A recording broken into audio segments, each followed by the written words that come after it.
Bismillahirrahmanirrahim. Assalamualaikum warahmatullahi wabarakatuh. Terima kasih pada tuan-tuan dan puan-puan yang hadir malam ni.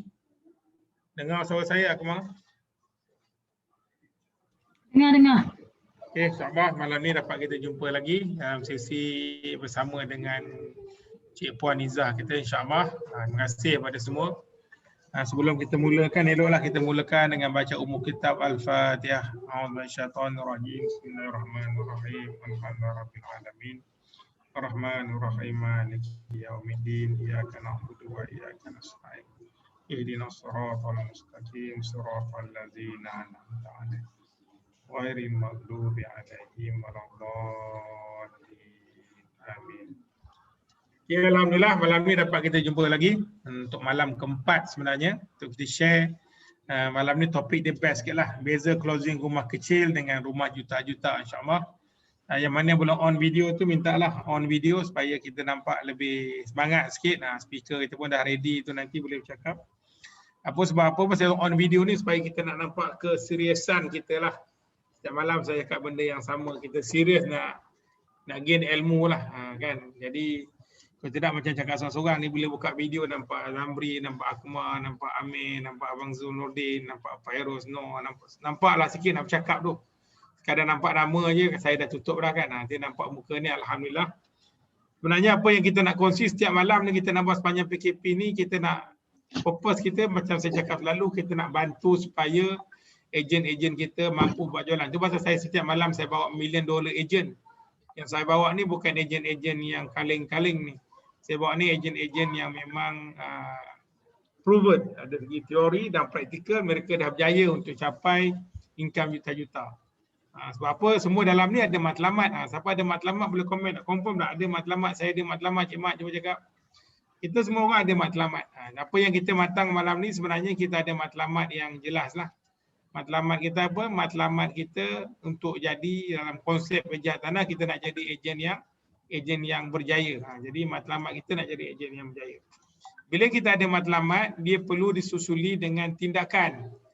Sekarang ni kita tuan-tuan itu dah dengar, mungkin tuan-tuan itu masuk dah CPP apa, kita punya career presentation program. Nisa seorang yang tak dengar lama, dengar suara orang lain, dengar Nisa. Boleh tak? Boleh keluar balik dan cuma masuk balik. Okey, bila kita dah ada matlamat, dia perlu disusuli dengan tindakan. Dia perlu susuli dengan tindakan. Kenapa kita nak tindak? Bertindak ni sebenarnya yang nak menggambarkan bezanya kita dengan orang lain. Sebab apa saya ingat lagi, saya 2012 lah, masa saya mula officially lah, unofficially lah, officially saya start training menjadi property agent ni 2012. Okey, jadi masa saya pergi training tu adalah kawan-kawan saya, bukan kawan lah, kawan yang saya jumpa masa dalam program tu adalah 2-3 orang yang bila saya jumpa dia sekarang, dia akan cakap apa dengan saya, kalau lah aku tahu ni Firdaus, aku ikut kau dari dulu lagi. Ayat dia macam tu kan, 2012 dia cakap kalau aku tahu aku ikut kau dari dulu. Saya pun tak tahu masa tu saya boleh berada di tahap sekarang, tapi sebab saya susuli dengan apa, saya susuli dengan tindakan. Tapi nak bertindak ni dia perlu apa? Bila nak bertindak kita perlukan satu benda, satu medium yang sangat penting lah. Sebab apa? Kalau kita nak dunia pun kita perlu benda ni, kita nak akhirat pun kita perlu benda ni, ialah kita perlukan ilmu.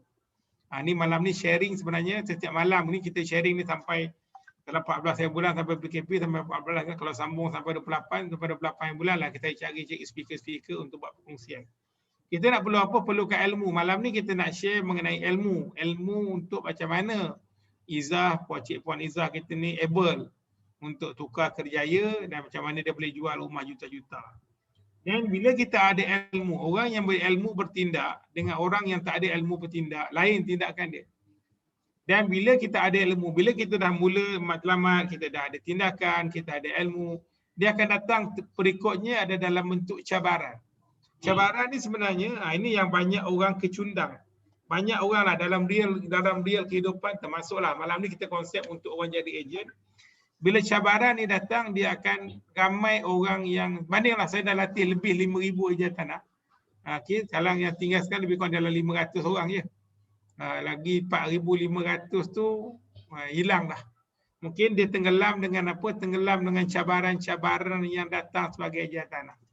cabaran ni datang macam-macam lah. Cabaran bila kita tak ada sale, cabaran down, cabaran, banyaklah cabaran. Macam-macam cabaran yang akan datang. Korang lah tahu korang punya cabaran. Saya pun ada cabaran saya dulu, macam mana saya nak manage masa tu buat part time. Tapi bila kita ada ilmu, tindakan kita dengan cabaran yang datang berbeza. How kita manage. Tu saya kata nombor satu yang paling penting saya kata tadi adalah matlamat. Bila kita ada matlamat yang jelas, saya dulu matlamat saya memang saya nak jadi orang kaya, itu je. Terang saya kat tuan-tuan, masa tu memang saya nak matlamat saya nak duit je. Sebab saya rasa sangat tak best saya tak ada duit macam tu. Memang kata materialistik, duit bukan untuk saya. Saya nak make sure bahawa tu anak saya semua daripada dulu saya hantar sekolah private, gaji saya tak besar. Jadi bila private school ni tahulah, bila kadang-kadang sampai 25 bulan, gaji biasa 28 bulan, 24, 25, 26 tu, 4 hari tu hari yang paling perit lah tu. Dua-dua dah tak ada duit kat rumah kan, makan apa-apa yang ada je agak-agak nak tunggu 28 bulan. Jadi saya rasa satu life yang sangat-sangat tak best lah, yang saya rasa saya perlu transform diri saya. Saya perlu tindakan, dan tindakan tu perit. Saya nak buat tu tindakan yang susah lah. Saya kena buang dari segi masa, dari segi tenaga, dari segi komitmen mental saya, emosi saya. Benda tu yang mengganggu saya. Tapi saya rasa saya nak kena ubah diri. So saya bertindak juga. Matlamat saya jelas, saya nak bagi mak saya yang terbaik, nak bagi duit ke mak saya, nak realisasikan impian mak saya, mak mentua saya. Memang saya punya matlamat. Jadi saya bertindak dan alhamdulillah. Semuanya dengan izin Allah lah. Sebab Allah kan ya barik. Allah ni yang sebaik-baik pengatur kan. Dia atur saya, alhamdulillah. Lepas hampir 10 tahun dalam Dasriah Tanah, saya sampai ke tahap yang saya nak. Dan saya ni saya nak go to next level pula. Next level macam mana? Next level saya kena lahirkan 1000 ejen tanah yang mampu menjana pendapatan konsisten 10,000 setiap bulan. Sekarang dah ada lah. Akmal, Izzah, dia dah mula ada lah. Fauzia kan. Maksudnya ejen-ejen yang datang ni dah mula untuk dapat duit lah. Okay, sesi malam ni kalau korang ada soalan nanti boleh bertanya. Jadi sebelum tu saya ingat saya tak nak cakap banyak sebab speaker kita malam ni Cik Puan Izzah Selamat. Okey Cik Puan Izzah, boleh dah Cik Puan Izzah taaruf sikit Puan Izzah, background lah, cerita sikit background dulu siapa kan. Sebab saya Izzah ni dia dulu sama dengan saya, kerja sama, tapi saya kenal dia tapi tak ambil pot pun. Hantar anak sama-sama dekat rumah yang sama, kami duduk taman yang sama asal dia. Kalau dia hantar anak, tembung saya tak tegur pun dia, saya tak, sebab dia, saya pernah tengok dia tapi dia dengan wife saya dia baiklah, dia kenal lah sebab dia dengan wife saya technical, saya finance. Jadi kenal lah macam itulah, tapi tak adalah kenal, sekadar kenal macam tu je. Mungkin boleh taaruf sikit Cik Puan Izzah. Saya serahkan kepada Cik Puan Izzah. Okey, ramai orang nak kenal. Okay, Assalamualaikum warahmatullahi wabarakatuh. Alhamdulillah, terima kasih Tuan Haji Ahmad Firdaus kerana mengundang saya pada malam ni. So semoga sharing saya pada malam ni akan dapat memberi manfaat pada kita semualah. Sebab malam ni sebenarnya Tuan Haji ada minta saya addkan satu lagi topik kan, yang flow chart tu. So katakanlah masa kita tak cukup, mungkin di lain ketika kita boleh sambung lagi lah insyaAllah. Okey, terlebih dahulu saya nak memperkenalkan diri saya lah. So nama saya Rohaizah Selamat lah, Rohaizah Selamat ataupun lebih mesra dengan panggilan Izzah. Saya dulu bekerja di Digital Communication sebagai engineer lah. So saya ni memang orang teknikal, saya bukan orang sales. Jadi maknanya cara berfikir tu lain sikit sebenarnya orang teknikal ni, nak berbanding dengan orang sales. Nanti bila saya tunjuk flowchart tu, mungkin sedikit dapat memberi gambaran macam mana cara orang teknikal berfikir. Okey, saya menyertai Hartanah semenjak November 2016. So masa tu sebenarnya saya memang dah berhenti lah. Saya memang dah berhenti atas sebab nak menumpukan pada family. Dan sebenarnya saya ada follow husband saya sama belajar lah di luar negara lah sebelum tahun 2016 ni.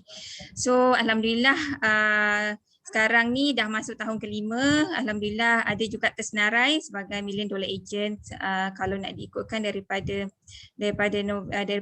Jun tahun lepas, lebih kurangnya macam dalam 6-7 kali jugalah alhamdulillah. Dan saya kini fokus menjual landed 500,000 ke atas. So sebenarnya dulu saya memang bermula sebab kita biasalah kita punya lubuk tu B40 yang banyak, jadi kita sebenarnya dulu memang fokus 400,000 ke bawah lah. So makin lama saya sebenarnya raise the bar. Saya cuba improvekan diri saya.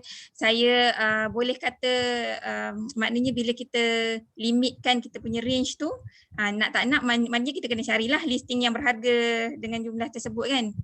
Dan pencapaian saya alhamdulillah tahun 2020 saya dah dapat menjual tanah lebih kurang bernilai 7 juta dan berikut pencapaian saya lah, dan alhamdulillah saya juga dah qualify Legoland dan juga Bali Challenge untuk tahun 2020-2021 lah. So sebenarnya ini first time saya qualify lah untuk challenge ni. Macam tahun lepas saya cuma qualify untuk Tioman, tapi saya tak qualify untuk Phuket kan. Dan saya juga team manager untuk Grand Prix lah, untuk team Grand Prix. So saya boleh teruskan Cik Ahmad ke ataupun ada soalan seterusnya? Sambung ya. Okey. So sebenarnya malam ni saya mula-mula saya akan terangkan secara general. Sebab kebanyakan daripada kita ni adalah ejen-ejen baru kan. So saya rasa lebih adil bagi saya untuk terangkan secara general dulu dan kemudian kita akan fokus untuk rumah yang high end. So ini gambar ni semoga dapat memberi inspirasi lah, ini gambar tinta. So ini sebenarnya project by developer. So ini salah satu yang kita boleh jual lah. Tak bermaksud orang yang dah lama je boleh jual. Ada juga orang-orang baru yang dah berjaya menjual rumah-rumah new project ni. Sebab nanti saya terangkan perbezaannya ya. Okey. So bagaimana? Susah ke nak jual rumah ni? Maknanya macam kena betul-betul dah betul-betul well versed ke baru boleh jual, nak kena belajar dulu beberapa bulan ke. Sebenarnya yang penting buat je. Bukannya kita macam belajar tunggu lagi, kita execute je. Maknanya execution yang paling penting. So hari ni saya sebenarnya suka saya nak berkongsi konsep iceberg ni. Sebenarnya satu sukses tu kita nampak dia punya puncak saja, tip saja. Orang tak nampak kita punya usaha. Sebenarnya kita kena strengthenkan yang di bawah ini. So contohnya dalam kes ni kita punya persistence dan kemudiannya orang tak tahu kita sebenarnya ada failure juga sebelum tu. Bukanlah semata-mata kita pergi satu viewing satu close macam tu. Mungkin juga sebelum tu ada banyak loan kita reject. Contohlah loan reject ataupun pergi viewing 5 kali viewing tak ada close lagi, 5 kali viewing tak ada close lagi. Tapi yang penting teruskan dan jangan kecewalah, maknanya jangan putus asa lah, itu yang penting. Lagi saya rasa yang penting adalah disiplin lah kat sini. Maknanya susun jadual, bangun awal pagi walaupun kita bekerja sendiri, kita tak ada bos, tapi kita sendiri yang mendisiplinkan diri kita lah. Maknanya hard work tu memang penting lah. Sebab kalau kita ambil sambil level, income kita pun akan jadi part time punya income lah. Dan juga dedication. Dedication seolah-olah ini memang kerja full time kita. Sebab saya dulu memang full time, kerja dari 9 sampai 6. So bila saya dah berhenti ni, bila anak dah pergi sekolah, anak dah besar kan, masa anak kecil jaga anak kat rumah lah. Sebab berhenti kerja kan. Bila anak dah masuk sekolah, rasa pagi tu macam banyaknya masa kan. Jadi kita kalau macam tu kita start kerja dari pagi. Start macam masa kita kerja dululah. So kita punya jadual tu biasakan start daripada pagi supaya bila dah tengah hari tu kita dah dapat buat beberapa kerja. So inilah yang saya nak, mungkin iceberg teori ni dapat membuka minda kita lah, macam mana kita nak mencapai sukses tu. So okey ya, saya teruskan. So yang pertama, macam mana dapat listing. So dapat listing kalau subsale tu dapat daripada mudah, daripada kenalan kita dan juga master listing. Tapi yang pertama ni saya rasa kalau semua dah hadir CPP, mungkin dah jelas kan macam mana kita nak filter dari mudah, filter yang dari private.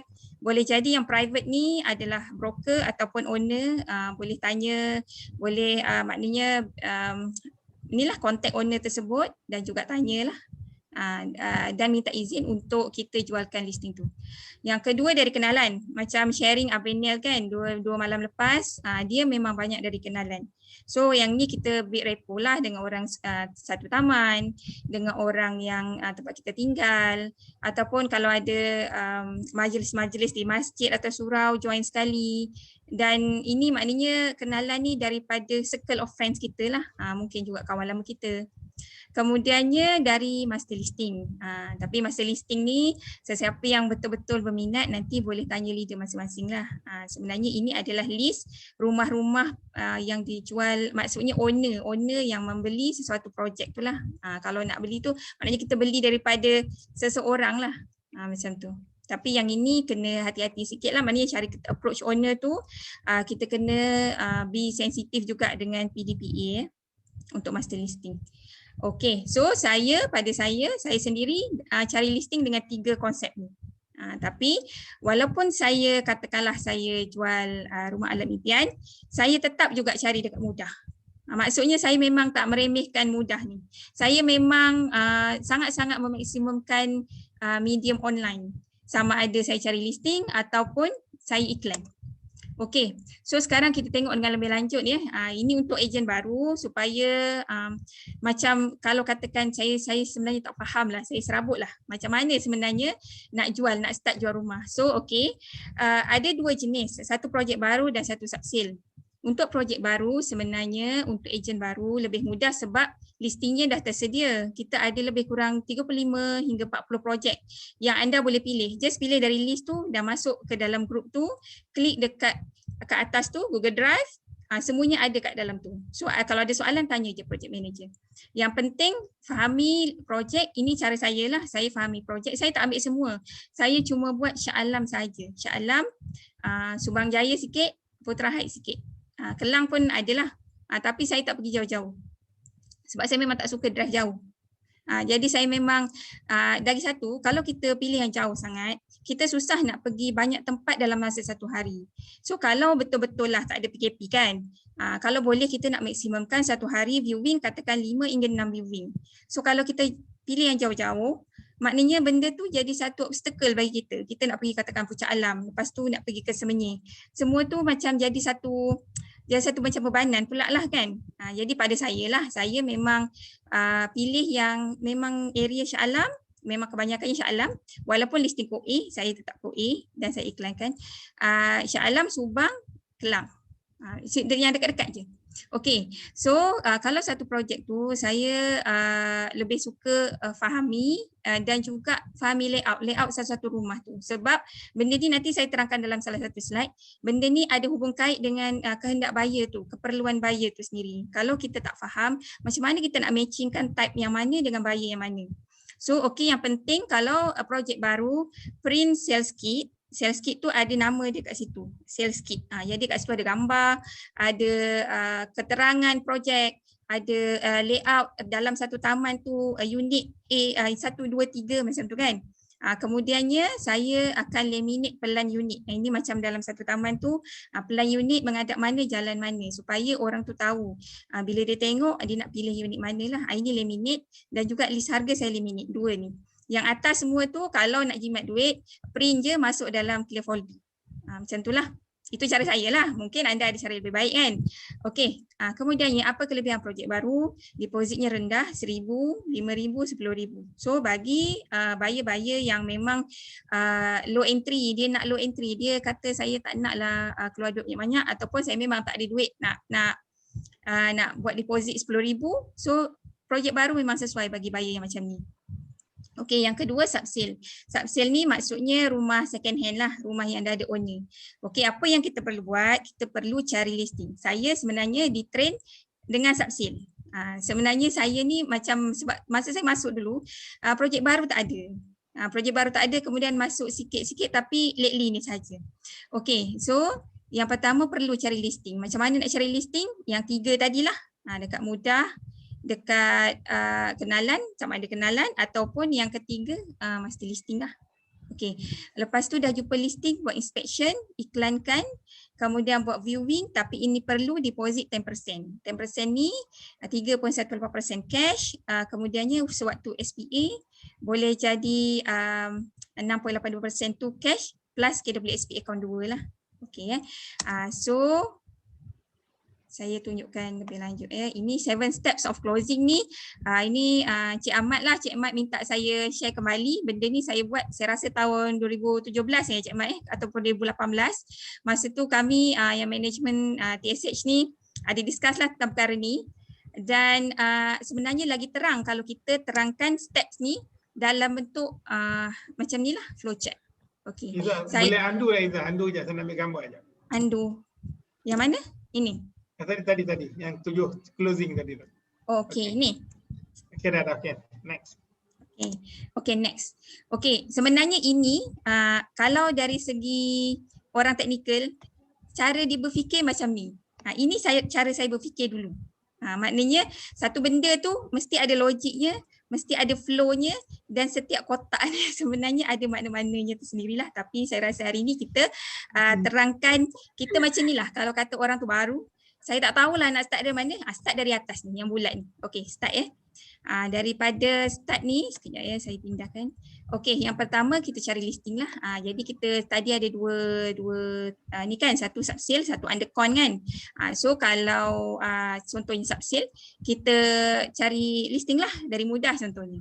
Setelah kita dapat, kita analyse listing tu dan filter listing. So yang kedua apa kita perlu buat? Check market value. Check market value ni check dekat bricks.my. Kita ada username dan password. Cik Ahmad dah subscribe untuk kita. Kita just cuma boleh just guna je, tak payah bayar. Okay. So check market value dengan alamat yang lebih kurang nak tepat sama. Bandingkan build up dan dia punya lane size. Okay, setelah dapat value, kita tengok kita punya harga yang owner bagi kat kita tu lebih kurang nak sama ke ataupun tinggi daripada value dekat bricks tu. Kalau katakan tinggi, kita pergi kat ES ni. Kita nego price with owner.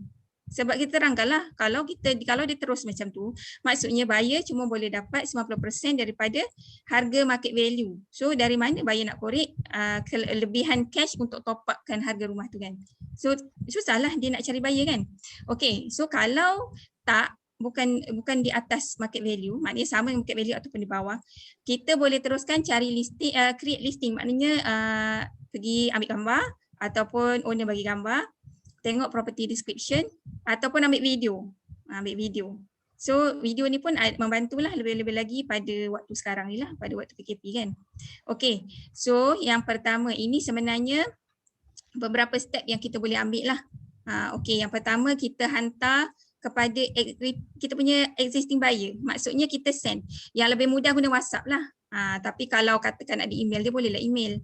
Tapi kalau nak senang kita WhatsApp lah. Kita WhatsApp je. Katakanlah kita dah ada buyer. Buyer tu Alam Impian kan. Saya memang labelkan WTB Alam Impian. RM saya tulis harga dia. RM 800k ke bawah. Sebab ada banyak orang dia punya range harga yang dicari. Ada orang cari corner. Ada orang cari intermediate. Ada orang cari intermediate tapi nak murah.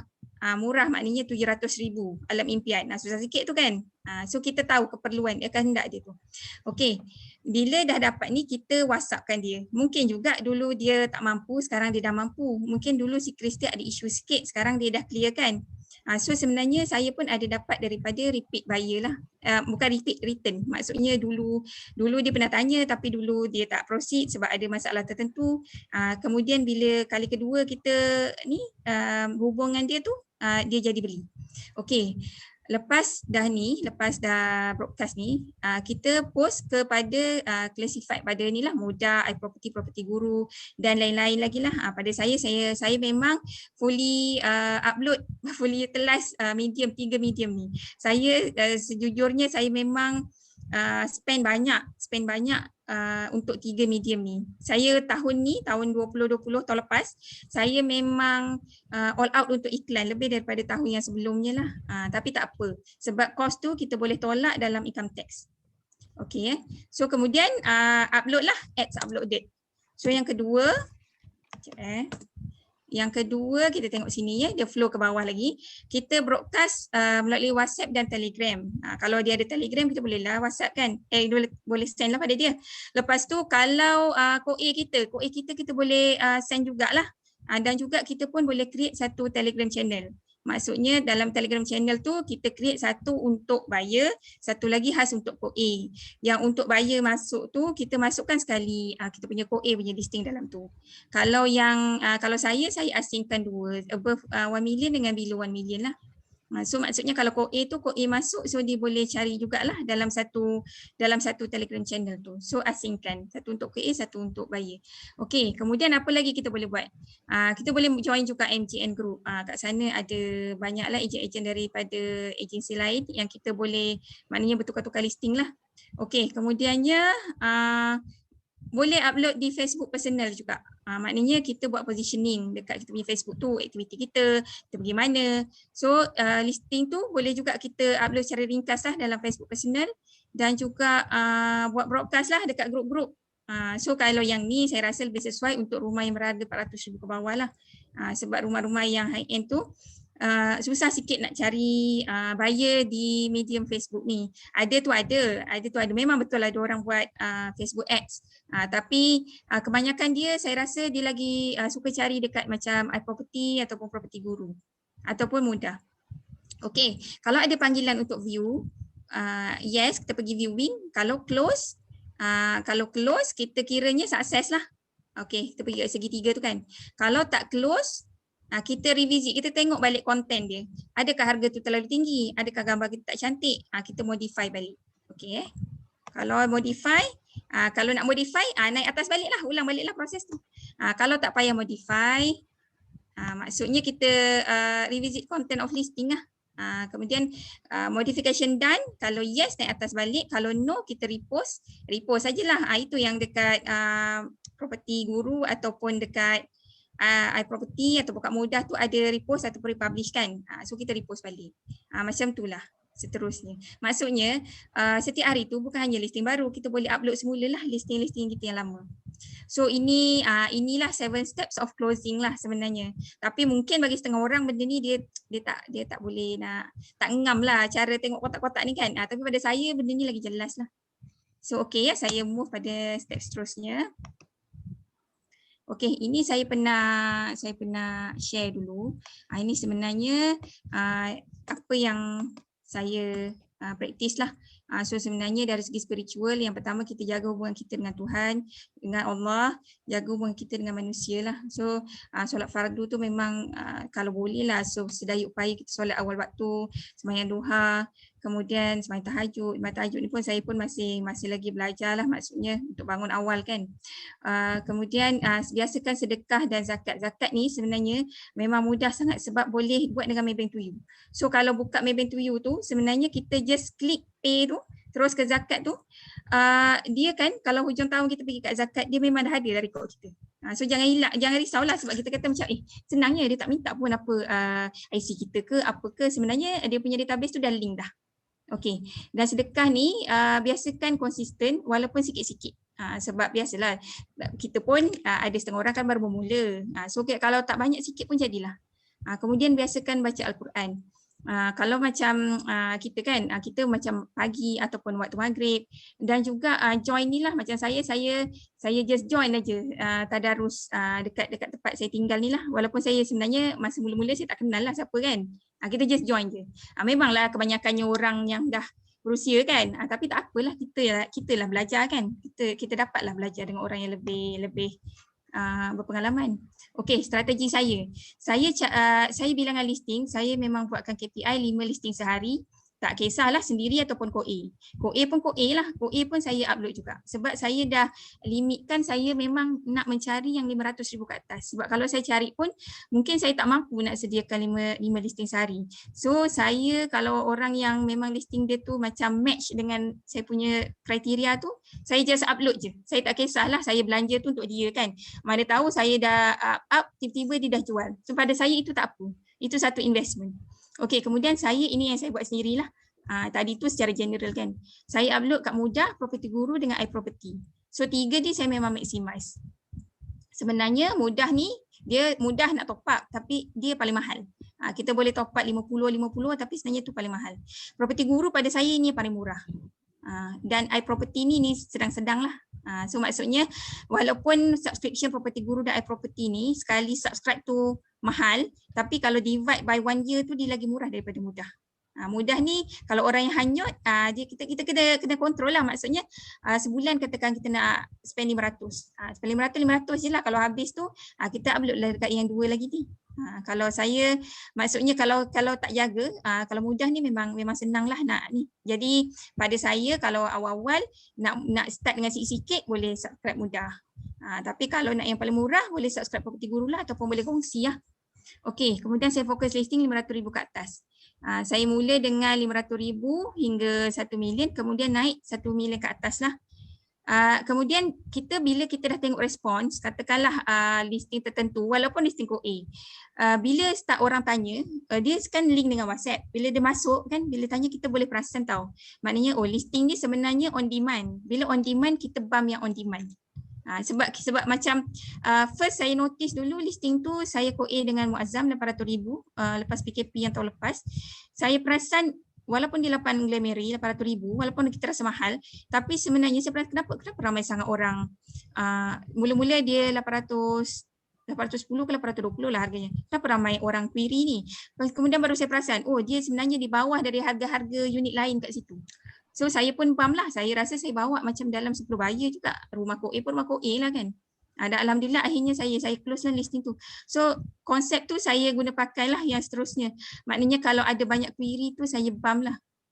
So maksudnya benda tu on demand. Walaupun listing tu mahal, tapi maksudnya compared tu kawasan sekitar, dia sebenarnya harganya menarik. Dan juga mungkin ada feature dia yang menarik seperti corner lot. Corner lot fasa yang baru, yang banyak cahaya, contohnya banyak tingkap. Okey. Kemudian saya juga ada ambil staff lah untuk cari dan upload listing. Ni khas untuk duduk kat office je. So viewing tu semua saya buat. Saya buat sendiri. Okey. So ini yang saya buat. Tadi inilah, ini summarize lah.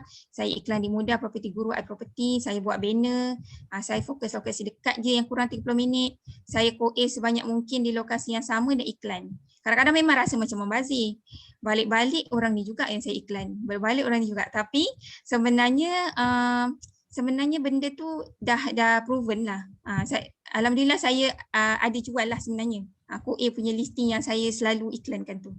Okey, harga yang dan rumah yang lebih kurang sama. Maksudnya kan kalau orang tu query listing A tak matching dengan requirement dia, contohnya lah penyewa India kan. Ataupun minta maaf lah macam katakan ada berhala lah. Mungkin orangnya Melayu kan, so dia rasa macam tak berapa rasa macam tak sesuai lah. So dia minta ada tak yang lain lagi. So kita bolehlah propose rumah B, rumah C, rumah D macam tu. So maksudnya kita ada lebih pilihan untuk dia, rumah harga lebih kurang sama di tempat yang sama. Dan sentiasa raise the bar lah. Saya cuba setiap tahun saya cuba akan macam strategiskan benda baru lah. Alhamdulillah dah works lah untuk 2020. 2021 ni ada sebab sekarang ni PKP kan. Sebenarnya saya target saya nak hari tu lah saya banyak fokus yang dekat Kingsley tu. Tapi belum rezeki lagi lah closing kat situ. Okey, so seterusnya tindakan lah. Action speaks louder than words. So yang pertama, fahami latar belakang klien. Macam kita jangan macam sembrono je, tak semua orang sama. So maknanya fahami dulu, dia ni sebenarnya orang yang macam mana kita sebenarnya apa keperluan dia. Sebenarnya mungkin kita ingat keperluan dia nak yang murah aja. Tak semua orang macam tu. Ada orang dia kata saya nak masuk rumah ni yang tak payah renovate. So faham.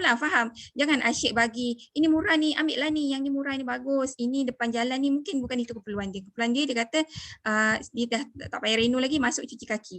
Okeylah. Okey. Lepas tu buat hari ni, jangan bertanggung. Maksudnya apa yang perlu buat terus. Lepas tu jangan selesa lah lepas closing. Walaupun lepas closing tu mungkin katakanlah agak besar kan. Terus bekerja lah, cari listing macam biasa. follow up klien selepas view itu penting, tapi jangan push dia, jangan memaksa orang. Itu saya punya antara kepantangan saya lah. Jadi kalau macam saya nampak Ko A tu macam buat ayat-ayat memaksa, sebenarnya saya tak berapa selesa lah. Dan follow up klien lama. Macam ni. Okay. So kita tengok seterusnya. Yang pertama, dengar kehendak klien. Tadi itulah keperluan dia. Lepas tu hormat klien. Ini fokus untuk rumah yang besar lah. Hormat maknanya saya memang panggil semua tu panggilan encik atau perempuan kalau dah kahwin lah. Kebanyakannya dah kahwin lah, sebab tu dia beli rumah kan, rumah landed kan. Okey, ataupun kalau Chinese ke Indian ke saya panggil sir atau madam lah. Lepas tu teknik agensi tak sesuai untuk rumah besar. Janganlah goreng, jangan goreng, tolong jangan goreng. Buyer yang macam ni cakap, cik bila dah view kan, katakanlah dah view hari Sabtu, hari Isnin tu buat pula ni, cik dah ada buyer lain lah nak book rumah ni, tolong jangan buat yang macam ni. Macam dia jangan nampak bodoh lah dengan dia, macam tu lah. Buat teknik lain. Sebab kalau maksudnya kalau nak jangan guna teknik pushing untuk rumah besar. Tapi memang kurang sesuai. Okey, kemudiannya kasut tu biar rata lah, sebab ada rumah tu memang 3 tingkat lah kita panjat. Contohnya rumah Kingsley tu. Kalau saya pakai kasut high heel memang seput lah. Saya lepas tu rumahnya kat atas bukit. Saya kena naik turun kan, memang perlu-perlu lah. Jadi kena pakai kasut rata dan baru. Okey, yang seterusnya jangan pandang rendah pada pengetahuan klien. Saya nak kongsilah, dia macam ni, saya view satu rumah Temasya Citra, Temasya apa harga rumah tu 1.5 lepas tu apa ni, dia punya owner, saya Ko A dengan seorang ni, dia punya owner ni apa ni, macam expatriate lah. Jadi Ko A saya ni cuba untuk macam dia buat macam hard selling tau. Dia cakap orang ni nak nego kan harga. Lepas tu dia kata dia ni foreigner mah, dia cakap dia orang Melayu. Dia macam try to hard sell, tapi dia sebut fakta yang sebenarnya salah. Dia cakap ini foreigner mah, dia has to pay tax more than us. Dia kata lebih daripada kita lah. Tapi rumah yang dijual tu di bawah daripada harga yang owner beli. So buyer tu dia cakap, macam mana, kenapa pula ada kos lebih? Bukan ke jual dengan harga lagi murah daripada kos yang dia beli tu, tak ada RPGT. Jadi dah terperangkap kat situ. Jadi maknanya jangan pandang rendah lah pada pengetahuan klien. Sebab mungkin dia dah mengkaji lebih daripada kita. So kalau tu cool je dulu. Kita tengok dia ni orang macam mana. Okey, lepas tu ini sampingan je lah. Saya close deal, selalunya saya pakai tudung warna pastel supaya macam tak serabut lah. Janganlah pakai merah ke, macam terlalu gelap ke, macam bagi tenang-tenang aje lah, macam tu kan. Okey, kemudiannya posel. Posel tu saya cuba ada attachment lah. Berikan cenderamata ke, berikan hamper ke. Macam raya hari tu saya buat sendirilah, bungkus lah, beli sejadah sikit. Kalau yang rumah besar tu bagilah besar sikit kan. Apalah sangat, kalau macam hamper, katakanlah hamper tu harga 100 lebih, nak dibandingkan dengan rumah dia yang kita close dengan dia tu, sebenarnya 1/berapa lah, saya pun tak tahulah. Maknanya 100 lebih je kan. Katakan kalau rumah tu kecil sikit, tak apalah, bagilah 50. Tapi standard ingatan. Sebab saya hari tu bila saya ada klien saya tu, dia frustrated lah dengan jangka masa, sebenarnya masa proses lah. Proses nak dapat kunci tu. Owner pun frust, buyer pun frust sebab ada delay sikit lah. Dan dia macam ada angin sikit lah, tapi sebenarnya masa tu proses lawyer. Tapi sebenarnya bukannya salah saya pun kan, bukan ada kaitan dengan saya, tapi saya rasa macam tak sedap lah benda tu jadi macam tu kan. So masa nak raya, saya contact wife-nya, ini owner lah. Sebab hari tu husband dia sampai terkeluar perkataan yang macam kata apa yang lembab sangat masa tu kan. So saya rasa dia macam ada angin, macam tak sedap lah kan. So bila saya contact wife-nya, saya kata nak post barang ni puan.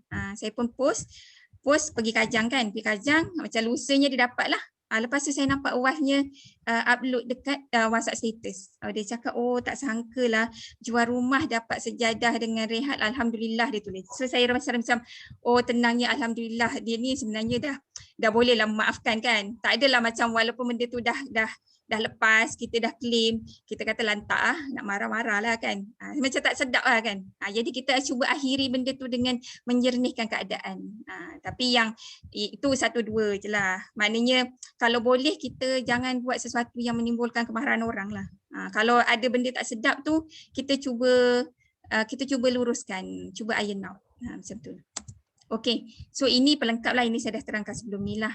Jadi orang yang disenangi jangan mendesak, jangan guna perkataan macam tolonglah beli rumah ni, saya ni tak ada closing lagi lah bulan ni. Jangan cakap atas kepentingan kita. Dan jangan bagi ayat-ayat paksa ataupun ayat yang kata ini rumah ni lah bagus. Yang cik tengok hari tu tak best langsung kan. Cik tengok hari tu kat mana? Leasehold kan? Ini freehold ni. Macam tu, jangan bagi situ. Kalau dia minta pendapat, jangan jadi, kalau dalam drama jangan jadi watak antagonis. Cuba bagi kata yang sana pun okey juga. Cik dapat yang ni, yang sini pun okey. Bagi pula macam ni. Jangan jadi watak jahat. Jadilah orang yang neutral. Supaya dia rasa macam okey juga pendapat dia ni. Nanti saya cerita ada satu situasi yang memang buyer tu asyik tanya pendapat saya je. Jadi saya rasa macam tak selesa pula. Nanti wife dia cakap apa kan? Saya kata puan lah buat pilihan kan. Tapi tak apa, saya terangkan. Okey. Body language mesti yakin dan selesa lah. Janganlah kita pula rasa tak selesa. Kita pergi rumah tu besar, kita rasa macam takut pula lah dengan owner ni, dengan tuan rumah ni. Kita selesakan je diri. Image tu tukar lebih corporate lah. Kalau perlu invest lah. Belilah baju baru sikit kan. Tak payah mahal pun tak apa. Asalkan macam nampak okey lah. Nampak kenalah dengan tempat tu. Okey, perbezaannya perbezaan closing rumah biasa dengan rumah juta lah. So rumah besar ni saya rasa dia lebih sesuai di property dan property guru. Tapi saya memang memandangkan saya memang dah saya invest je kat semua. Dengan mudah pun saya upload jugalah. Lepas tu perbezaannya saya target lebih kepada kualiti, lebih kepada maknanya close satu yang besar lah. Dulu saya buat juga, saya buat low cost dulu, saya panjat juga flat. Maksudnya saya jual juga rumah 300,000, bukannya saya tak buat, tapi maksudnya tahun yang lepas ni saya memang nak fokus pada rumah yang besar lah. Okey. Dia punya sebenarnya rumah besar ni kebanyakan owner dia akan buat pengiraan secara detail. Jadi pastikan kita faham macam mana nak kira. Kalau nak perlu install apps, install lah apps tu. Saya install PCMY lah. Lepas tu kadang-kadang memang melibatkan banyak kali perbincangan. So bersedia je. Jangan buat macam muka boring ke, tak faham ke. Hari tu kan dah cakap, hari ni tanya lagi. Jangan je buat macam tu. Buat biasa je. Kalau macam tak tahan sangat ke apa ke, cakap dalam hati je lah. So memang dia orang akan bincang banyak kali. Ataupun view banyak kali. Lepas tu ejen beri pendapat neutral, jangan bias. Ini yang saya cakap tadi. Lepas tu memang tak sesuai lah teknik agensi. Teknik ni macam ada orang lah nak view rumah tu cik, saya rasa dia nak book tu, kalau cik nak book bayar hari ni. Itu memang tak sesuai. Okey, kemudian kalau rumah yang murah, rumah kecil lah, bukanlah rumah murah kan.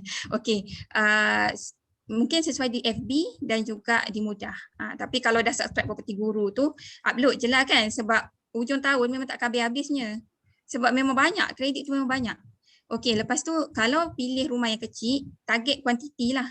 Sebab kita nak cover kan, kita nak konsisten dengan income kan tiap-tiap bulan. So target kuantiti. Pengiraannya selalunya ringkas dan dia akan percaya cakap awak. Lagi kalau awak lagi tua dari dia. Jadi maksudnya, tapi jujurlah, janganlah menipu dia. Gunakan ayat-ayat yang macam influence yang macam ini untuk kebaikan dia sebenarnya. Tapi dia memang percaya. Lagi kalau dia muda, kalau dia muda kita dah tua sikit lah kan. Dia kata betul ke kak macam tu? Kak rasa betul, memang betul macam ni. Supaya ikut pengalaman akak memang macam tu.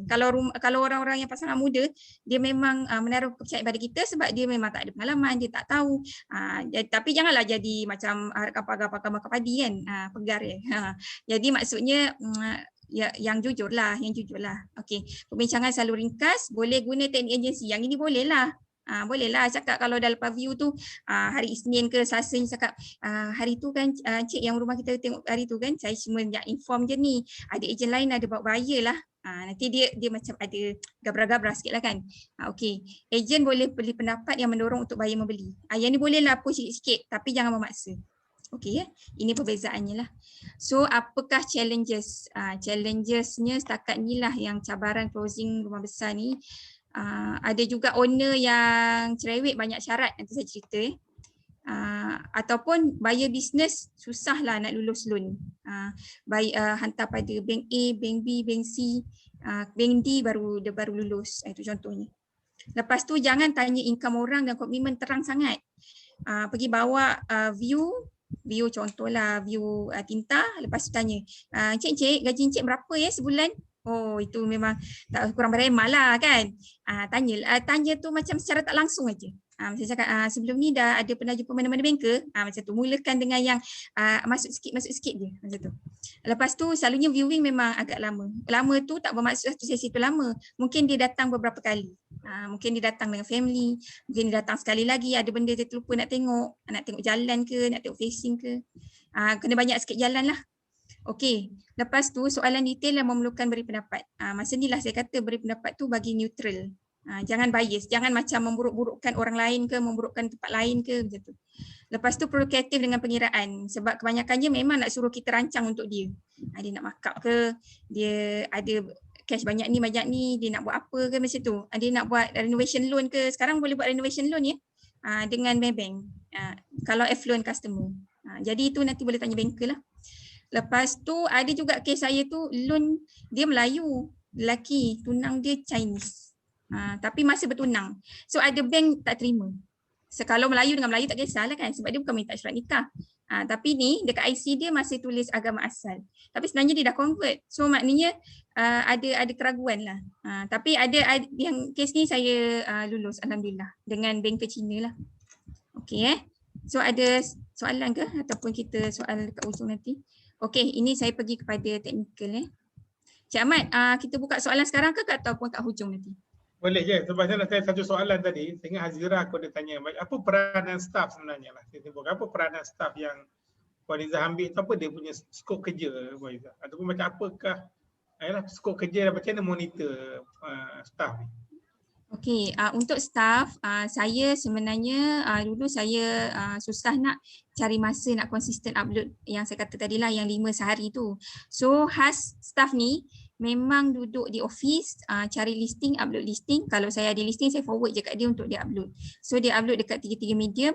Lepas tu kerja luar ni saya buat lah. Saya pergi view, saya jumpa orang. Mana yang kerja dengan klien saya buat lah. Kalau ada keperluan, kalau dengan viewer, ada juga yang staff pergi. Macam tu lah. Ataupun untuk ejen baru, ejen kita kan, ejen baru untuk dia belajar nak upload mudah ke, nak upload putih guru, ada jugalah yang saya buat satu sesi dengan staff lah. Ni Hazira Hanisah Ibrahim tanya tu, untuk bayar rumah besar ni puan screen dulu ke kelayakan bayar tu? Oh tak, kita jangan screen terang-terang macam rumah yang bawah 500,000 lah. Sebab kadang-kadang dia menimbulkan tak senang lah pada buyer tu kan. Kalau kita pergi viewing, kita tanya tu soalan tu jangan mengejut. Jangan mengejut macam polis. Cakap kerja apa, kerja di mana, gaji berapa, komitmen berapa. Memanglah cepat dapat kan, tapi maknanya macam takut menimbulkan tak selesa pada dia. Kita mula dengan soalan, kalau susah sangat kita tanya dia, dah pernah check dengan mana-mana banker ke? Macam tu kan. So kalau dia kata, oh dah pernah dulu saya check dengan Maybank, saya boleh lulus sampai sekian-sekian macam tu. Ataupun dia kata, saya pernah dulu HSBC kata saya boleh lulus 800,000. So at least kita tahu kat mana. Masa tu bolehlah masuk sikit. Kata macam, kalau untuk rumah yang kita view ni 800,000 ni 10% tak ada masalah lah ya. Macam tu, start dengan macam tu. Jangan mengejut sangat. Tapi sebenarnya kalau lah segan sangat nak tanya, kita boleh je macam ni. Encik, saya sebenarnya ada link dengan banker. Kalau saya bagi nombor banker dekat encik, okey tak? Untuk kita macam just banker nak inilah sembang-sembang dengan encik tentang kelayakan. Macam tu lagi senang. So maknanya biar banker yang uruskan. Sebab saya sebenarnya saya dah macam ada hubungan baik lah dengan banker. Even buyer tu belum close pun saya ada pass dekat banker untuk banker kirakan. So buyer lagi selesa lah. Tapi bukan semualah. Yang mana kita boleh kira tu kita kira lah. Kalau macam buyer tu kata 500,000 ke bawah, itu tak ada masalah sebenarnya nak filter. Kita tanya je awal-awal. Kemudian kita pun boleh kira. Nanti saya ada share. Kita guna PCMY. Okey, boleh sambung Izzah. Ya, terima kasih. Okey, ini adalah milestone lah. Milestone ni yang pertama, ini untuk yang baru-baru yang pertama, bila kita buyer tu booking, dia duduk dekat memorandum of sale ni lah hari pertama. So buyer kena sign SPA dalam masa 21 hari bekerja. So masa ni lah kita applykan loan pada buyer. Okey. Ini arrow yang kedua ni sepatutnya dekat antara hijau dengan oranye ni lah, sebelum hari ke-21. Kemudian baru sign SMP lah. Baru sign SMP, kalau freehold 3/1 bulan lepas SMP, kalau leasehold 3/1 bulan selepas consent. So vacant possession tu serah kunci. Saya selalunya akan lukiskan milestone ni secara lakaran kepada buyer, ataupun kalau nak buat siap-siap pun boleh buatlah dengan print kan, lepas tu just isi je supaya dia boleh tahu dibayar berapa pada first ni 3.18% dan dia kena bayar berapa pada 6.82% yang kedua punya milestone, dan 90% ni dekat hujung ni daripada loan bank. So dia tahu letak duduknya kat mana, duit dia kat mana. Lepas tu nanti terangkan berapa anggaran legal fee yang dia kena bayar supaya tak ada salah faham. Kalau kita tak guna, kita memancing dia untuk bayar booking tapi dia tak faham sepenuhnya. Pada saya biarlah dia tahu semua impactnya, kos yang dia kena keluar, fixture and fitting yang ada, apa rumah ni punya kebaikan keburukan daripada nanti kemudian hari ada masalah. Macam itulah. Okey. So yang seterusnya, ini contoh ya PCMY. Ini contoh PCMY. Boleh upload ya di phone masing-masing. Kalau anda menggunakan Android, boleh download. Benda ni memang sangat membantu, lagi-lagi kalau ejen baru, sebab kita boleh kira on the spot. Biasalah kalau orang tanya kan. Kalau macam saya sebenarnya suka kira. Saya memang suka kira. Tapi kalau susah nak kira, kira je dengan apps ni, sebab kan kita nama boleh app tu PCMY. PCMY untuk Android lah.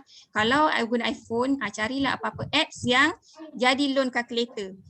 Janganlah nampak sangat tak pandai depan buyer tu. Kita ni jadi orang kepercayaan dia tahu untuk menguruskan pembelian dia yang beratus ribu yang dia akan berhutang selama 35 tahun. Jadilah orang yang nampak bijak sikit untuk lead dia. Macam itulah. So kalau dia tanya, contoh soalan dia kan, saya nak beli rumah ni 1.2 juta. Boleh kira tak berapa saya kena bayar sebulan? Selalunya soalan ringkasnya macam ni. So kita tanya dulu, umur cik berapa kalau dia kata umur saya baru 34 tahun. So maksimum boleh 35 lah. Kita letaklah dekat apps tu 35. Lepas tu interest rate sekarang memang semua di bawah 3.5%.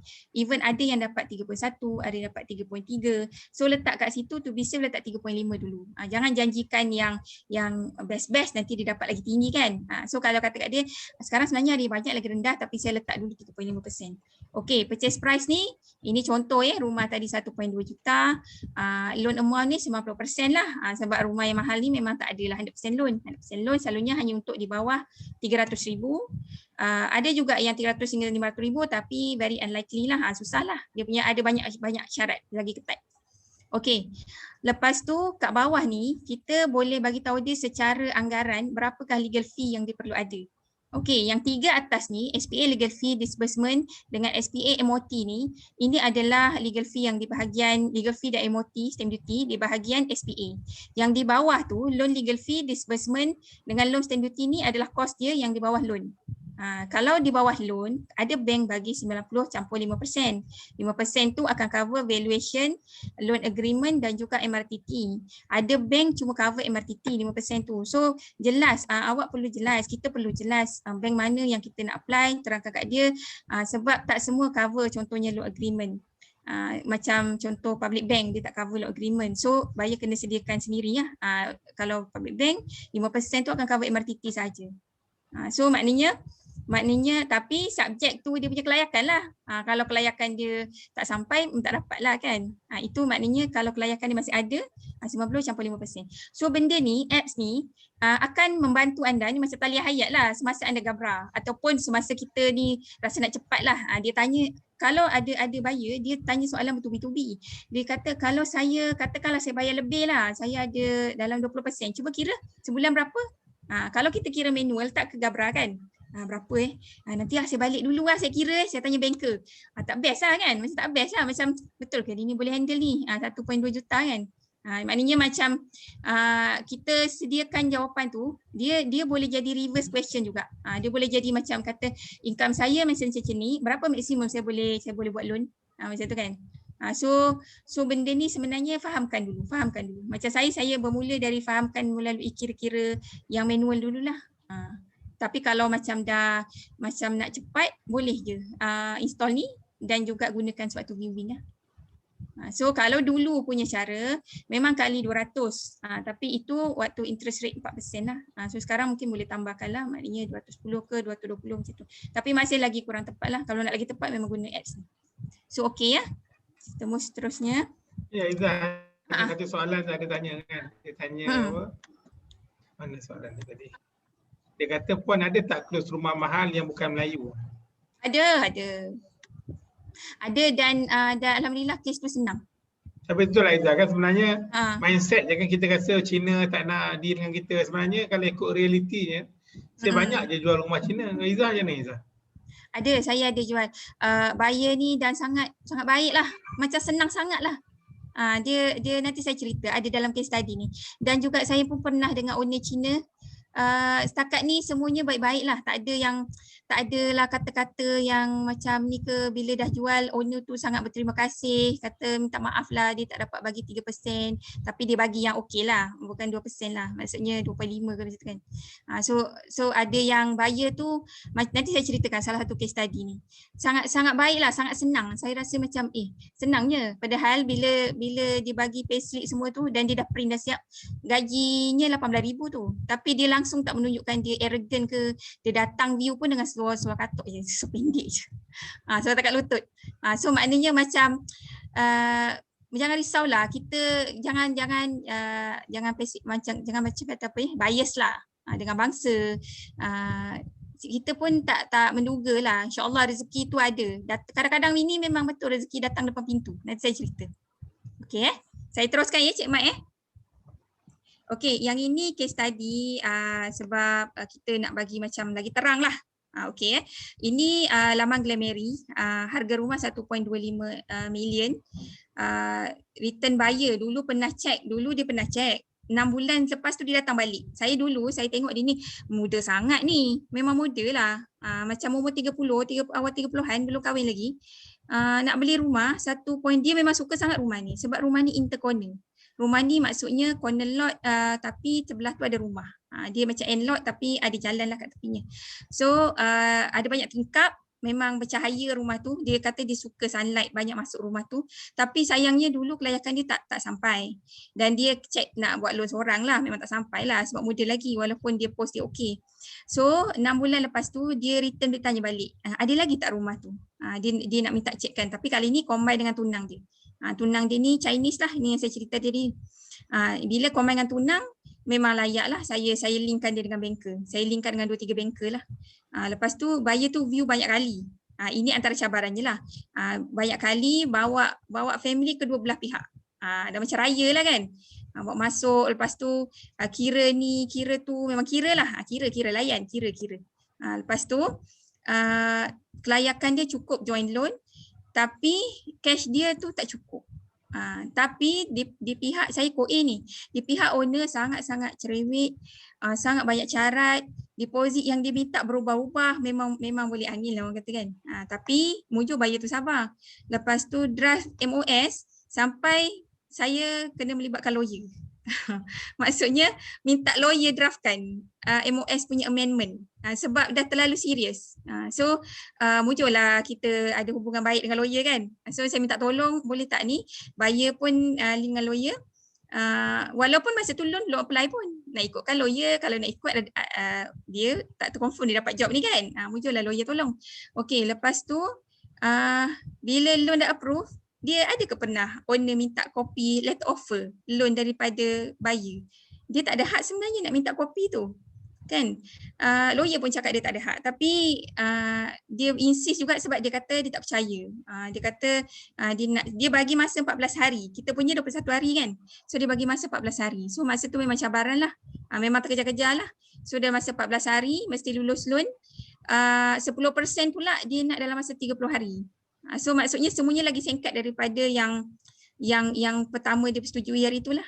Jadi terpaksa buyer ni buat personal loan untuk top upkan 10% ni. Tapi dia akhirnya dia dapat balik lah sebenarnya dari KWSP tu. Ini pengalaman saya lah 1.25 ni. So yang ini ada melibatkan sikit markup loan lah. Okey, yang kedua ni hasil dari iklan ini, case study yang kedua. Saya close semi tinta Alam Impian lah, alhamdulillah. Ini sebenarnya saya iklan rumah Koe. Rumah Koe yang rumah bukan maknanya agensi lain lah. Sebab saya rasa macam dia punya listing ni sesuai dengan saya iklan di iProperty. Lepas tu buyer ni tanya rumah tu, tapi at last dia kata tak jadilah nak tengok rumah tu sebab 3 tingkat. Husband dia tak larang nak panjat di atas. Lepas tu saya bawa dia pergi tinta ni. Pergi subsale tinta, dia tak minat. Saya bawa dia pergi unit baru, yang ni dia minat. Lepas tu dia sebenarnya dah ada pilih satu banglo dekat Section 8 berharga 1.8 million. Dia kata dah sikit lagi nak letak booking banglo tu. Pada pendapat you macam mana? Inilah dia tanya pendapat saya. Saya boleh je cakap, sana tu leasehold dah lah, rumah dah lama, encik baik cik ambil rumah ni kan. Tapi jangan kelihatan jahat. Maksudnya bagikan pro and con. Saya cakap rumah saya tu okey juga. Kalau harga macam tu kira okey lah tu. Dapat murah lah 1.8 banglo kan. Kawasan dia sangat luas. Lepas tu, tapi cakap kalau kat sini ni freehold. Freehold ni maksudnya tak perlu ada konsen dan juga tak ada 99 tahun tu pajakan tu. Lepas tu dia at last kan, tapi dia tanyalah tapi kenapa ya saya tengok perkembangan Alam Impian ni macam lambat aja, dia kata. Bagi bagi je pendapat. Lepas tu tapi trigger point ni saya cuma cakap sini. Tapi itulah cik, kalau orang cakap kan, kalau ustaz cakap kalau nak pilih rumah tu biarlah yang dengar suara azan. Nak pergi masjid pun dekat ni, nak motor pun boleh, dia kata. Yang tu saya setuju, dia cakap kan. So maksudnya kan just bersembang je. Kita tak tahu point mana yang dia akan terima, tapi jangan terlalu ekstrim lah. Maksudnya jangan memburuk-burukkan perkara lain atau tempat lain lah. Dan ni closing teknik imaginary lah. Memanglah dia plan nak buat gini dengan wife-nya lah kan. So yang ini buyer ni memang baik lah sebenarnya. Dia tak letakkan diri dia tu sebagai orang kaya pun, walaupun dia sebenarnya ada company yang agak besar lah. Wife-nya ni waktu nak sign SPA, saya pergi sekali lah ke sales gallery SP Setia tu. Wife-nya siap bagi saya satu paper bag coklat lagi. Saya macam terkejut juga, sepatutnya saya bagi dia kan. Saya tak teringat pula nak beli apa-apa waktu SMP sign tu. Dia bagi saya satu paper bag coklat, lepas tu dia ada perasmian office baru, dia siap jemput macam kata macam kawan kan, macam kawan lama. Tapi sebenarnya tak pernah kenal pun. So okey, ini kes kedua. Dan harga rumah tu 1.945 lah. Ada diskaun 10% kan. Okey, yang ketiga ni di Lenia Bukit Bandaraya. Ini saya dapat ni daripada iklan rumah di property. Dia sebenarnya dia tengok banner saya. Malam-malam ni dia WhatsApp saya, rumah ni masih available ke? Lepas tu sebab rumah tu dekat dengan masjid. Lepas tu dia cari iklan rumah ni dekat Property Guru dan dia kontak saya. Tapi dia dekat banner tu dah ada nombor saya lah. Tapi dia kata kalau nak tengok rumah ni dan rumah-rumah lain kalau ada dekat dengan masjid lah. So saya bawa dia ke situ, bawa pergi Garden Villa Seksi 7. Tapi dia tak minat sebab rumah second hand. Jadi yang ni saya bawa pergi di Lenia, dan wife dia ni suka imagine tahu, suka baca berangan. So saya jemput dia duduk bawah double volume. Dia bila tengok atas dia kata, cantiknya rumah ni. Lepas tu dia tengok, dia kata, dekat depan dining ni ada tempat nak minum-minum. Dekat bawah kat bilik tetamu ada tempat yang dia boleh rehat lah. Kalau tetamu mak dia datang boleh rehat, orang tak nampak. Macam tu dia kata, rumah ni macam faham saya lah. Bila masuk pintu tak nampak tangga belah kiri kan. So dia memang sukalah. Wife-nya yang bersungguh suka, husband-nya ikut je lah. So proses pinjamannya ni cabarannya lah. Agak lama sebab buyer tu bisnes dan partner tak memberikan kerjasama untuk beri tax statement. Ini antara cabarannya lah. So tapi banker tu proaktif lah. Dia hubungi secretary company tu. So kini yang ketiga. So yang keempat ni 980,000. Ini yang Lamang Glamary, Angular. Ini buyer ni sebenarnya ni rumah ketiga. Jadi dia kena settle, bila ketiga dia loan akan jadi 70%. So dia kena settlekan rumah pertama. Dia ambil pendekatan yang ni, dia pilih yang ni. Asalkan dia dapat loan rumah ni 90%. Jadi maknanya banyak dia kena keluar ni. Dah lah 200,000 dia kena settle rumah pertama. Dia kena sediakan deposit lagi untuk rumah yang ni kan. Okey, tapi dari segi kelayakan dia okey, dia memang okey. Lepas tu buyer ambil masa 2 minggu berfikir. Selalunya rumah besar ni dia orang ambil masa sikit sebelum close. So buyer perhatikan keadaan rumah sebab yang ni buyer ni saya bawa pergi rumah lagi murah sikit tapi dia kata kena repair. So rumah yang ni dah siap ada aircon semua, kecil kabinet semua dia tak payah buat dah. So kelayakannya bagus, guna nama dan loan isteri. Personality dia memang pendiam. Saya tak sangka dia ni sebenarnya ejen insurans yang berjaya lah. So income dia sebulan lebih kurang macam 39,000. Masa tu saya memang terkejut tapi dia cakap dengan saya jumpakan dia, saya bawakan dia pergi jumpa banker. Masa tu banker banyak menolong lah. Sebab dia nampak macam diam-diam macam tu kan. Tapi banyak guna teknik kalkulatif lah, banyakkan kira. Just ikut aja dia. Apa yang nak kira kita kirakan. Okey, ini yang kelima 800,000. Yang ini buyer Chinese tadi yang Cik Ahmad tanya tadi, laman Glamary.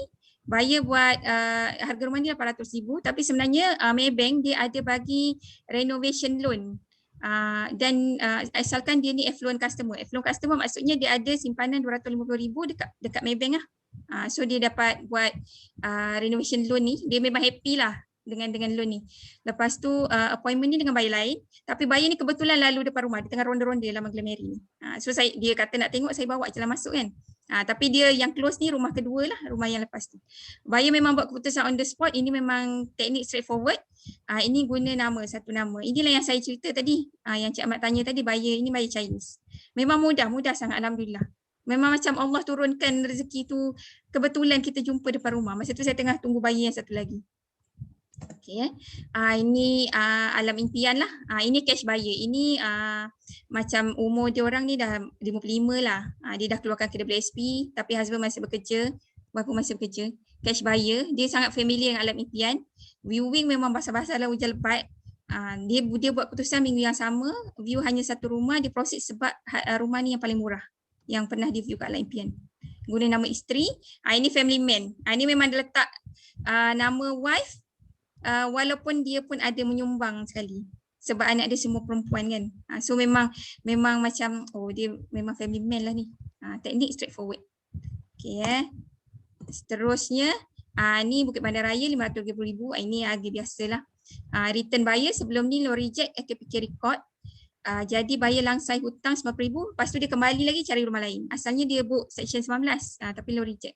Sebenarnya yang low reject ni you jangan ketepikan buyer tu sebabnya mungkin dia akan jadi buyer quality setelah dia baiki rekod tu. Buyer ni tak pernah view dekat Bukit Bandar Raya. Sebenarnya dekat daripada yang dia sangka. Dia ingat jauh sangat Bukit Bandar Raya. Parents dia dekat section 19. Ni guna nama isteri jugalah.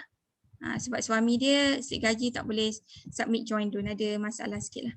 So saya rasa yang ini je lah yang detail. Yang lain tu ini compilation je lah. Ini compilation guna method apa. Yang rumah-rumah yang saya pernah close. Yang lain-lain tu harga-harga yang biasa je lah. Macam ni. So ada soalan lagi? Buka dekat Puan Izzah, kalau tengok Puan Izzah kan dalam ni kebanyakan yang masuk malam ni banyak juga yang belum close ataupun baru satu dua yang berjaya close lah. Mungkin Puan Izzah boleh share, Puan Izzah ada segi tip, maksudnya saya ingat lagi mula-mula Puan Izzah join, Puan Izzah datang dengan Not Ozi, saya ingat lagi. Dekat galeri masa tu first time jumpa saya, masa tu kita tak ada COP, kita tak ada CVP dalam bentuk COP, dalam bentuk sembang je. Saya kan introduced by Dr. Azura masa tu. Jadi dalam bentuk nak sembang mengenai kerjaya eja tanah lah.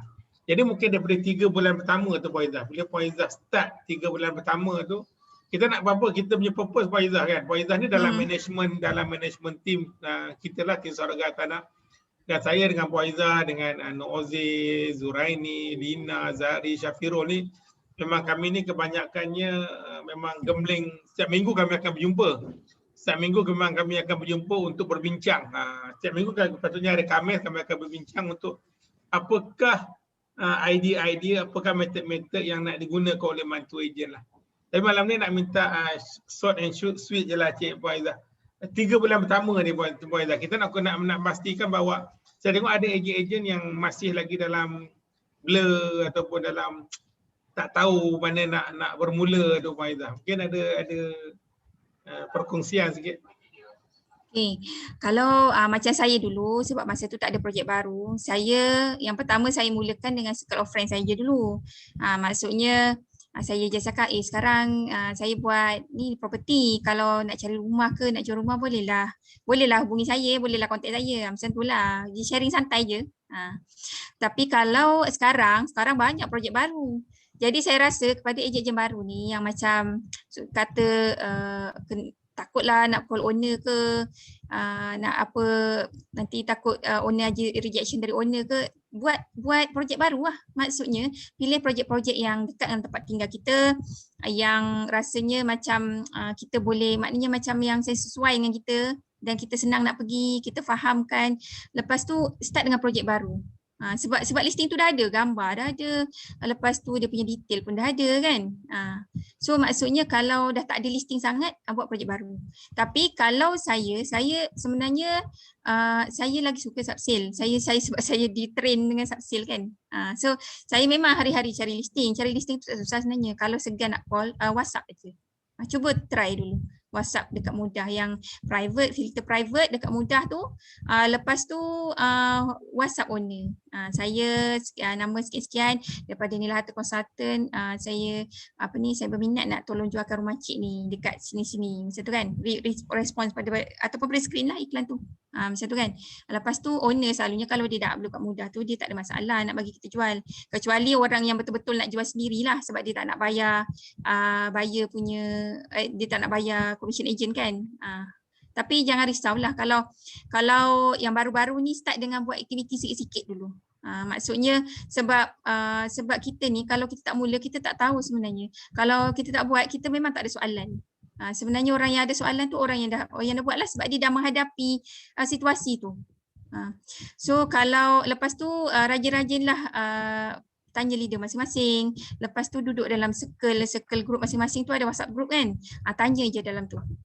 So kalau ada isu nak mencari listing ke, nak iklankan ke apa ke, tanya je dalam tu. Tapi saya dulu bermula dengan circle saya yang terdekat dululah. Maknanya buyer saya yang rumah pertama, rumah kedua memang kawan saya. Kenalan. So maksudnya listing rumah pertama saya close tu, saya cari kat mudah, saya matching ni dengan kawan saya tu kat Bukit Naga. Listing yang kedua tu jiran. Itu kat Alam Impian masa tu. 1.01. Masa saya inilah, itu listing kedua saya jual lah.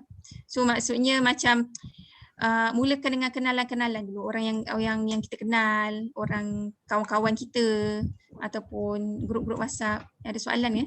Saya tengok kat chat ni ada. Macam mana nak continue relationship dengan buyer yang loan reject, Puan Aizah? Oh, ini senang je. Dia sebenarnya buyer yang loan reject tu, dia memang serius nak beli rumah. Tapi macam saya sebenarnya memang dah kira yang macam tadi tu, yang Bukit Bandar Raya.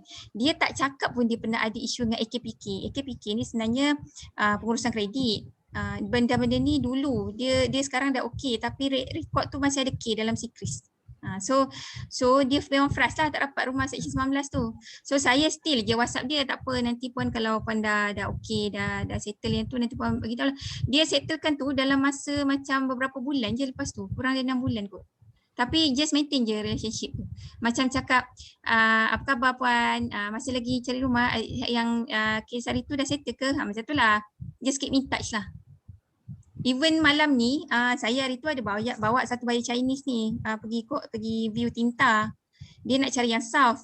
Banyaklah rumah saya bawa dia, rasa 5 kot. Tapi malam ni, masa tu dia kata dia nak view tempat lain dulu. Malam ni tiba-tiba dia tanya balik unit yang tu. Tapi sayang unit yang tu dah book dah. Dia nak menghadap south lagi. Betul kan? So maknanya yang ada buyer yang lepas tu, jangan wastekan. Sentiasa je keep in touch. Okey, seterusnya ni untuk projek baru kita boleh approach developer ke walaupun dia dah ada ejen dari agensi lain. Yang ini sebenarnya kita sebagai ejen baru, saya rasa masuk aja ke dalam masuk je dalam grup projek-projek yang dah ada ni. Tak payahlah buat benda susah-susah, buat benda senang je dulu. Jangan cari projek dulu. Kita start dengan jual rumah projek yang dah ada, yang memang Nila Harta dah ada. So maksudnya project manager tu orang lain. Kalau you bawa masuk projek baru, you kena je project manager pula. Lepas tu nak kena jual rumah lagi. Nanti dah pening. Okey, Ada soalan lain? Ada untuk projek ni macam Puan Izzah tanya lah untuk Cik Nur Faradiana ni, sebenarnya projek ni kita refer pada projek-projek kita ada 40 projek yang sedia ada. Jadi just fokus pada 40 projek yang sedia adanya. Untuk jadi projek manager ni kita memang nak ejen jadi projek manager, tapi untuk ejen untuk less than 6 months ni kita belum bagi lagi sebab dia akan commit masa yang banyak, kena buat briefing dengan ejen-ejen baru sebab projek-projek ni akan ada overriding ataupun ada introducer fee untuk orang yang manage projek. Inilah hartanya advantage kita bagi pada ejen untuk manage projek. Jadi boleh buat masuk projek, kalau kata kenal developer dan masuk projek boleh je. Tapi apa yang kita bincang malam ni dengan Puan Izzah ni untuk ejen-ejen baru ni fokus pada projek-projek yang sedia ada. Pilihlah 5 ke 10 projek yang sedia ada. Less than 10 projek dan fokus untuk menjual. Okay, ada soalan lagi nak tanya? Okay, Izzah ada nak tambah apa-apa Izzah? Tak, saya ada terbaca ni. Soalan ni dia bagi awal tadi lah. Puan, boleh terangkan sikit tak untuk projek baru selalunya booking fee 500 hingga 1000. Untuk 10% cash tu perlu juga tak untuk projek baru tak? Maksudnya selalunya dia orang letak low entry, memang booking 500, 1000 atau untuk rumah besar sikit 10,000. Yang lain tu memang dah didesign untuk dapat 100% loan. Tapi sebenarnya dia buat macam ni lah. Dia buat satu harga. Dia bagi diskaun 10%. Tapi loan tu 90% daripada harga yang asal tu kan. So maknanya 10% tu dah dapat diskaun lah. Selalunya projek baru macam ni. Tapi fahami dulu. Kita fahami dulu satu-satu projek tu. Jangan assume lah. Puan Izzah. Saya? Boleh bagi tunjukkan slide yang nombor 2 tak selepas ni? Ini? Ya. Okey. Saya tertinggal yang ni je. Okey, tak apa, terima kasih. Okey, sama. Okey. Ada lagi soalan, lagi satu. Untuk staff, reply WhatsApp prospek tu agent atau staff? Kalau owner staff memang ada buat, ada hubungi. Tapi kalau buyer, sebab dia kan link terus ke WhatsApp kita. Buyer memang contact saya lah. Kalau buyer tu contact dekat website, Bukti Guru ke apa ke, itu staff nanti bagi nombor buyer tu kat saya lah.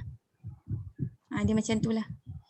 Dia macam ni, benda yang macam dengan buyer, kita kena liaise direct. Kita tak boleh bagi staff buat sebab buyer nak tengok credibility kita kan. Cara kita menjawab soalan dia, dia tanya macam ni, kalau dia buat loan macam ni, kalau dia macam banyaklah soalan yang teknikal kan. So lebih baik kita yang direct lah. Kalau staff ni buat kerja yang berulang. Kerja yang berulang yang kita tak boleh nak attend hari-hari. Maknanya macam kalau kita buat, habislah satu hari tu masanya kita di depan laptop. So kita bagilah yang tu pada dia. Macam tu. So ada soalan lagi? Macam mana nak dapatkan cashback untuk rumah apa? Macam mana nak dapat cashback rumah mana? Cashback ni dia base pada projek lah. Ada projek yang ada cashback, ada projek yang tak ada cashback. Kena tengok projek. So kalau korang dah masuk nanti dah pilih projek 5 ke 10 projek nanti, maksudnya masa tu pergi dengar briefing. Dengar briefing untuk setiap projek tu dia punya tawaran yang developer bagi tu tak sama, berbeza-beza. Ada cashback, ada yang tak ada cashback. Tapi in average biasanya memang developer dah bagi harga tinggi, dia dah bagi 10% discount, automatically dah tak perlu bayar booking. Macam kecuali Mamanda je perlu bayar 1%. Projek lain boleh katakan almost semua projek lain semua dah bayar 1,000 ataupun 500 dah cukup dah. Lain semua absorb by developer. Kebanyakan projek ni macam tu. Kena dengar briefing lah, supaya korang kena faham pasal projek ni. Projek ni dia macam apa Rina Manan cerita semalam lah. Kena faham pasal projek. Kita kena expert pasal projek. Kita nak jual satu benda ni, jual benda yang bukan 100,000, 300,000, 400,000, commission kita mungkin satu rumah 10,000. Jadi knowledge yang kita ada tu kena knowledge yang 10,000, yang 20,000 punya knowledge lah. Macam Izzah mungkin dia jual Delinia yang 30-40,000 punya knowledge lah. Sebab commission dia banyak tu. Okay, ada soalan lagi?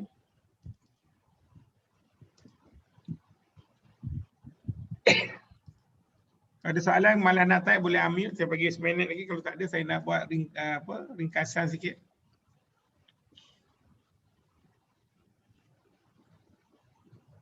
Okay, saya rasa semua dah faham. Saya rasa saya memang setiap malam sebenarnya, kalau setiap malam saya akan try buat. Malam esok kita akan buat sharing dengan peguam. Tapi malam esok kita tak guna Zoom.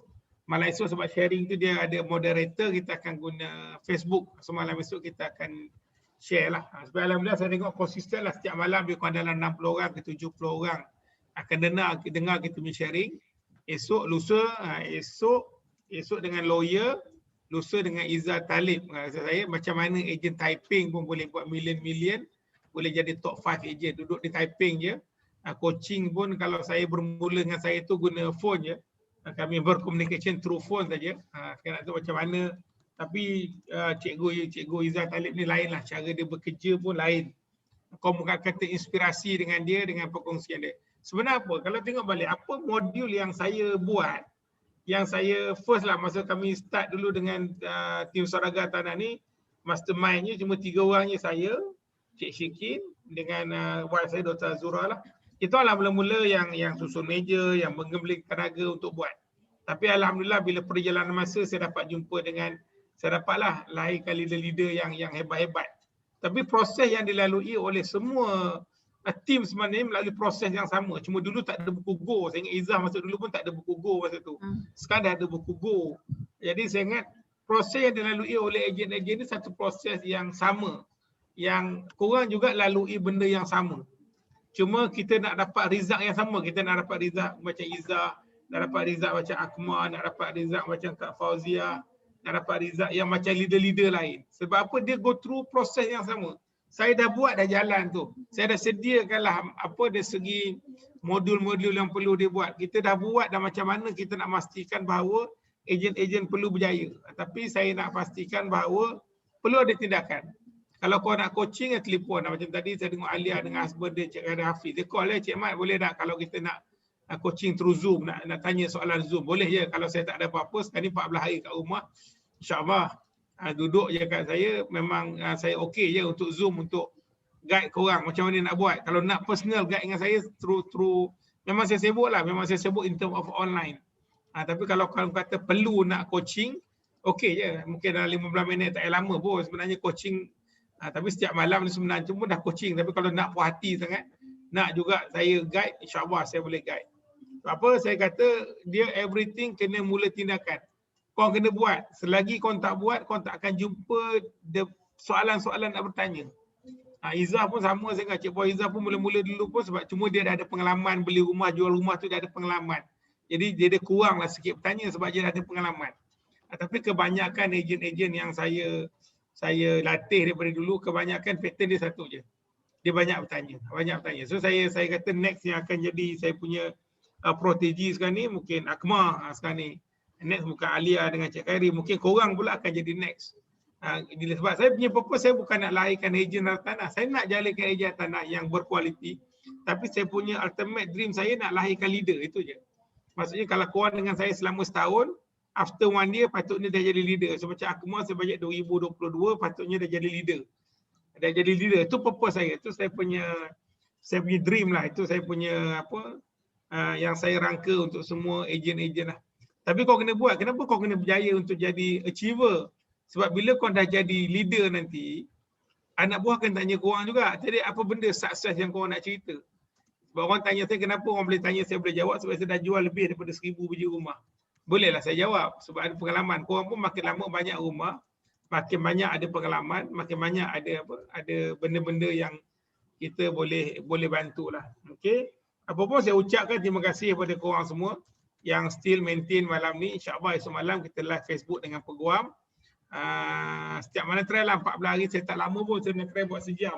Cuma saya seronok malam ni Izzah cerita agak detail dan juga slide yang dia buat tu bagi saya memang sebab dia dah leader lah, level dia dah lain lah. Jadi dia punya sharing dia lebih sistematik. Dan Izzah ni saya suka. Saya setiap kali saya bincang dengan dia, dia akan ada proses flow. Bincang dengan dia agak culture dulu, engineer punya kerja. Setiap benda mesti ada proses. Mesti kalau yes pergi ke mana, kalau no pergi ke mana. Dia mesti dia ada persimpangan, dia tak boleh hilang. Kan? Jadi benda tu patutnya kalau kau tengok benda tu sebenarnya benda yang Izzah tunjukkan graf tu kita bincang dengan leader-leader. Cuma task tu bagi pada Izzah sebab Puan Izzah yang pakar nak buat graf tu, dia ada method je no yes tu dia punya cabang-cabang dia. Patutnya tak ada Izzah kan. Kalau kau kata yes mesti ada jalan dia. Kalau no nak kena balik review the process, tengok balik the process. Apa yang nak kena buat itulah. Okay, apa pun korang yakin dan percayalah. Sebab Allah ni, saya selalu cakap Allah ni ya Rahman ya Rahim ni pengasih lagi maha penyayang kan. Allah ni ya Bar, Allah ni yang maha baik. Patutnya Allah ni yang maha baik, yang baik terhadap kita pada kita yang nak berusaha. Tu saya selalu pesan, mulakan hari. Saya ulang benda-benda yang sama lah. Bukan saya ulang sebab saya baik, tidak. Saya nak ulang mudah-mudahan saya ingatkan nanti dia jadi jariah untuk saya. Maintain sedekah, kita dah ada sedekah, so kita dah ada sekadar inspirasi kasih. Korang boleh infak je dekat inspirasi kasih tu. Yang setiap hari tengok ada, buka akaun bayar dia RM10, RM10, bagi je akan different. Kau akan jadi sangat berbeza. Orang yang bersedekah dengan tak bersedekah ni lain. Dia punya buat sikit, Allah bagi dia lain. Macam saya selalu cakap, saya pagi 2 akaun saya akan buka. Satu saya buka akaun inspirasi kasih ataupun ada program-program rumah lain yang memang ada sekolah anak saya ke, saya akan infakkan sikit sedekah dan saya akan buka zakat, saya akan bayar zakat. Every day saya akan buat. Dan selalunya Allah akan bagi dengan benda yang banyak janji-janji Allah bagi tadi pun kita dah dengar pasal sedekah. Banyak janji-janji yang Allah bagi untuk orang yang bersedekah. Sebab apa kita nak minta pertolongan Allah kan. Allah ni ya Wahab, yang maha menolong kita kan. Saya selalu cakap benda yang sama sebab Allah tu ya Fatah. Allah ni buka 1001 perjalanan, satu ruang dan peluang untuk urusan-urusan kita. Tu kena yakinlah. Apa pun kita nak konsisten macam Puan Izzah cakap, kena mengaji. Kenapa mengaji? Mengaji ni kita nak kelapangan masa. Tolonglah kita nak mengaji ni, bukan apa satu mengaji ni nak jadi di alam kubur nanti dia akan jadi cahaya untuk kita. Tapi kalau di dunia ni pun sebenarnya mengaji ni pun Allah dah bagi kelapangan masa. Kalau kita cakap tak ada masa nak mengaji, insya-Allah lah Allah akan jadi kerumitan pada kita, jumpa klien yang kita buat-buat separuh jalan tak jadi-jadi. Kalau Allah dah berkat dan redha dengan kita ni, Allah hantar semua dia punya klien-klien dari syurga lah datang macam Akmal tu lah, jumpa tepi pagar pun keluar 2 juta. Benda-benda yang kita tak sangka-sangka. Datang tengok nak beli lagi rumah kan. Mengaji duha, konsisten. Tak payah banyak duha 4 rakaat pagi macam Abang Nil cakap. Maintain duha supaya apa kita nak minta rezeki kita supaya Allah mudahkan. Sebab apa yang kita buat ijazah tanah ni sebenarnya proses dia sebenarnya. Tapi dia punya ultimate dia macam mana nak bagi tu Allah. Tapi kita walaupun kita cakap 5% mungkin dari segi atau 10% dari segi tindakan, 90% dari segi spiritual, tapi 5% yang kita buat ni dia 110% punya effort lah. Komitmen yang kita bagi tu satu komitmen yang tinggi untuk berjaya. Apa pun tu istiqamah tuan-tuan, sebab apa saya, Puan Izzah dan rakan-rakan dalam tim Sedekah Tahniah ni kami nak bantu anda semua untuk terus berjaya dan harap kita sama-sama boleh berjaya lah. Dan kalau saya boleh bantu berkongsi ilmu-ilmu, leader-leader boleh berkongsi ilmu-ilmu dan dah ada yang berjaya, saya yakin dan percaya tuan-tuan, Allah juga akan berikan kejayaan pada kita dengan syarat kita istiqamah dalam perjuangan kita untuk melakukan perkara-perkara yang beraktiviti agenda tanah. Setiap cabaran insya-Allah terus istiqamah lah. Yang penting sabar. Kita dah buat doa sabar, buat doa sabar. Kalau sekarang apa kita cakap sedekah ni sebab dia menjadi penghalang daripada benda-benda yang nak berlaku kepada kita. Dan yang paling penting sekali, kalau korang ada mak ayah tu kalau rasa dah buntu sangat tu, hari-hari lah pertama doa mak ayah, doa mak. Sebab apa saya selalu cakap, sebab saya dah tak ada mak, saya ada ayah je. Kan? Sebab itulah senjata doa yang paling power kat muka bumi ni. Ada sikit tu lebih-lebih duit tu bagilah. Kita bagi mak kita bukan sebab kita kaya. Kau bagilah mak kita. Sedekah yang paling terbaik sebenarnya adalah pada mak ayah. Bagilah duit. Kau akan rasa different, dia beza. Bagi sebab bukan kita ada duit ke tak ada duit ke.